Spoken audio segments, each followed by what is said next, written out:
दो सहयोगी इस वक्त हमारे साथ सीधे जुड़ रहे हैं। यतेंद्र शर्मा चंडीगढ़ से लाइव हैं, उसके अलावा हिसार से जहां पर जेजेपी की आज रैली होने वाली है वहां अमित पांडे मेरे सहयोगी मौजूद है। यतेंद्र, पहले जरा आपके पास मैं आऊंगा। आज विशेष सत्र बुलाया गया है, फ्लोर टेस्ट है, नायब सिंह सैनी कॉन्फिडेंट है, यानी ऑल इज सेट, सब कुछ ठीक है, कहीं किसी तरह का कोई खतरा नहीं है, नंबर्स हमारे पास।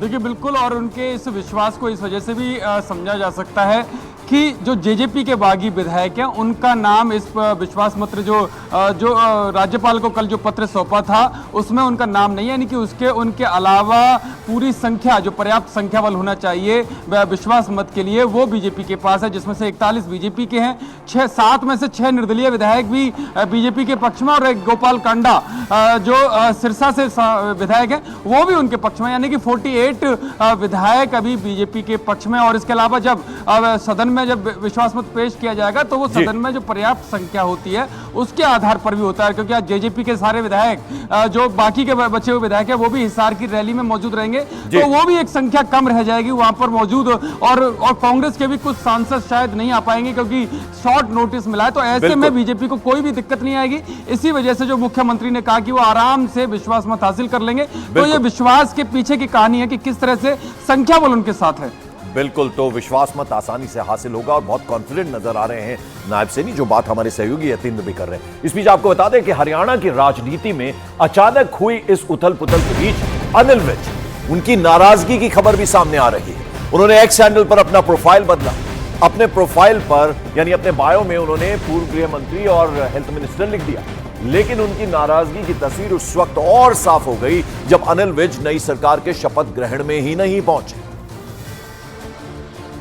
तो अनिल विज जो है उन्होंने अपना बायो चेंज किया, उन्होंने उसमें पूर्व लिख दिया अपने जो डेजिग्नेशन है उसके साथ साथ, और साथ ही उन्होंने पूर्व गृह मंत्री और स्वास्थ्य मंत्री में भी पूर्व लिखा, और साथ ही उन्होंने ये भी कहा कि जो उनकी नाराजगी है वो उस वक्त और ज्यादा साफ हो गई जब नई सरकार का जब शपथ ग्रहण समारोह था उसमें वो नहीं पहुंची। हम आपको दिखा रहे हैं उनका एक्सपोस्ट, किस तरह से उन्होंने मोदी का परिवार तो लिखा है लेकिन जो उनके डेजिग्नेशन था उसमें उन्होंने x home and health minister of Haryana India लिख दिया, यानी नाराजगी उनकी ऐसे नजर आई।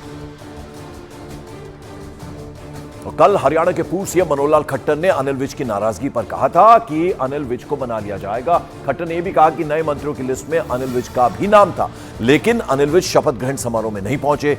एक और नए सीएम ने अपना पदभार संभाल लिया, कैबिनेट की पहली बैठक भी हो गई, और पूर्व सीएम मनोहर लाल खट्टर ने अनिल विज की नाराजगी को लेकर क्या कहा, जरा एक बार आपको वो दिखा दें। किसी बात पर नाराज हुए थे वो भी घटना याद है। एक स्वभाव है, थोड़ा नाराज जल्दी होते हैं लेकिन नाराज होने के बाद बहुत जल्दी ठीक भी होते हैं।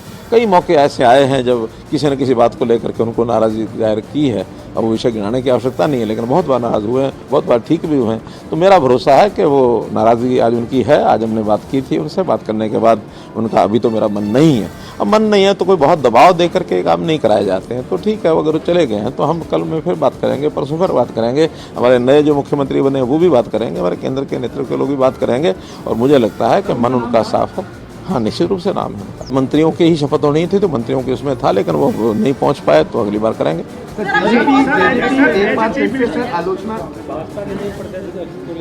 अब चूंकि ये प्रदेश अध्यक्ष और साथ में मुख्यमंत्री भी हो गए हैं, हमारे यहाँ एक व्यक्ति को एक ही पद मिलता है, तो मुझे लगता है निश्चित रूप से बहुत जल्दी नए प्रदेश अध्यक्ष को।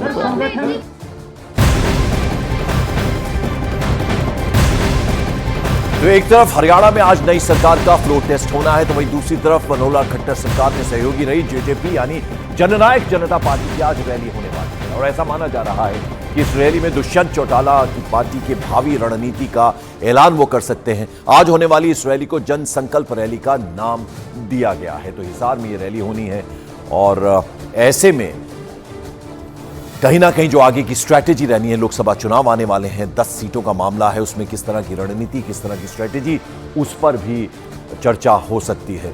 अमित पांडे हमारे सहयोगी सीधे हिसार से हमारे साथ जुड़ रहे हैं। अमित, किस तरह से देखें इसको? क्या जिस तरह की बातें हो रही कि ये सब लोकसभा चुनावों से पहले एक स्ट्रैटेजी है बीजेपी और जेजेपी की, क्योंकि जाट जो वोट है वो बढ़ जाए, या फिर सही में नाराजगी है, 3 सीटें चाहते थे वो नहीं मिल रही थी, वजह क्या? और आज चूंकि उनके पिता का शायद जन्मदिन भी है तो इस मौके को एक रैली का आयोजन ऐसे में किया गया है। देखिए पंकज जी, जो पूरा राजनीतिक घटनाक्रम हुआ है इसमें अब जेजेपी अपने आप को पूरी तरीके से अलग यहाँ पर दिखाना चाहती है। दो प्रमुख संकेत पार्टी की ओर से कल के बाद से मिले हैं। पहला, उनकी ओर से ये इशारा किया गया कि 10 के 10 लोकसभा क्षेत्र में पार्टी के लोकसभा चुनाव लड़ने की तैयारी है और आज अजय चौटाला का जन्मदिन है। उस पर हिसार में जब ये रैली होती है तो जेजेपी यह आंकना चाहेगी कि हमारे जो समर्थक हैं पूरे हरियाणा प्रदेश से आएंगे, आखिरकार किस तरीके से इस डेवलपमेंट को देख रहे हैं, और आज अहम यहां पर घोषणा करेगी। तो जो ये पूरा घटनाक्रम हुआ है इसके बाद अब अलग तरीके से अपने आप को प्रदर्शित करेगी जेजेपी, और इसीलिए आज की यह पूरी की पूरी रैली है। बिल्कुल। और यतिन, जरा आपसे समझना चाहेंगे, एक तो अनिल विज की नाराजगी जो है उसके पीछे की क्या वजह है? हालांकि कैबिनेट में उन्हें भी मंत्री बनाया जाना था, वो शपथ ग्रहण समारोह में ही नहीं पहुंचे। और मनोहर लाल खट्टर, उनके लिए अब विन विन सिचुएशन है, यानी अब वो एमपी का चुनाव लड़ेंगे तो वो खुश हैं क्या?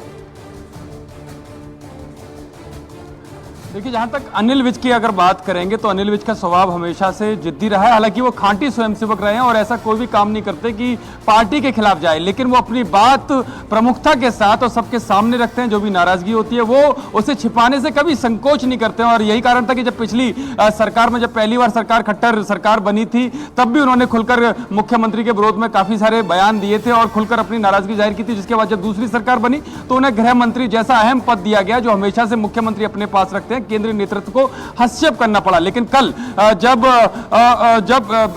पर्यवेक्षक आए और विधायक दल की बैठक हुई तो उनको उम्मीद थी कि उनकी भी राय ली जाएगी या उनका भी नाम हो सकता है। लेकिन मुख्यमंत्री खट्टर को हटाकर उनके ही साथी रहे नायब सैनी का जब नाम आया तो वो उखड़ गए, क्योंकि उनकी हमेशा से अदावत मुख्यमंत्री खट्टर के साथ रही है, उनके सहयोगियों के साथ रही है। तो उनको लगा कि ये उनसे ना पूछकर उनका अपमान किया गया, और वो तुरंत जैसे ही नायब सैनी का नाम सामने आया वो तुरंत निकलकर अपने अम्बाला पैतृक आवास पर चले गए और वहीं पर वो हैं। और जो उनका एक्स पोस्ट है उस पर भी उन्होंने अपना प्रोफाइल बदल दिया। हालांकि उनका नाम था और हमेशा से रहा है कि पार्टी पूर्व मुख्यमंत्री खट्टर ने कहा भी कि उनको मना लेंगे और कोशिश यही रहेगी कि आने वाले 1-2 दिन में वो मान जाएंगे और फिर से उनको मंत्रालय में उनको शपथ ग्रहण उनकी करा दी जाएगी। लेकिन जहां तक खट्टर की बात है तो खट्टर ने साफ तौर पर कहा है कि उन्हें जल्दी ही कोई जिम्मेदारी दी जाएगी और सूत्रों का दावा है कि वो करनाल लोकसभा से लोकसभा चुनाव लड़ेंगे और संसद में हरियाणा का प्रतिनिधित्व करते हुए नजर आएंगे।